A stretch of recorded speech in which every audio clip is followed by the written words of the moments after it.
Itong head niya is naka-ball joint naman yan. Pwede mo pa nga maangat yan ng ganyan.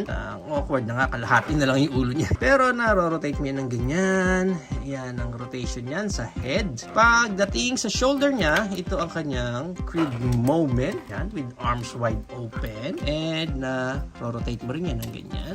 Dito sa biceps niya, yan, may rotation din siya dyan. Dating sa elbow, bent niya, ganyan yan. And pagdating sa kamay niya, yun yan, natatago mo lang yan dyan. Wala nang any articulation sa mga daliri niya. Wala siyang any waist rotation or any ab crunch. Pero yung kanyang Van Damme split, yan ang kanyang Van Damme split. Split na split din naman siya. Medyo matigas yung articulation niya pag i-high kick mo siya. Yan, pwedeng ganyan. Bubuka mo lang siya ng konti pag ganun. Yan ang matigas na part. Yung back kick niya, mas mataas pa yun. Pero yung split niya, madali. Actually, medyo loose. Wow. Ayan, oh. Medyo loose kasi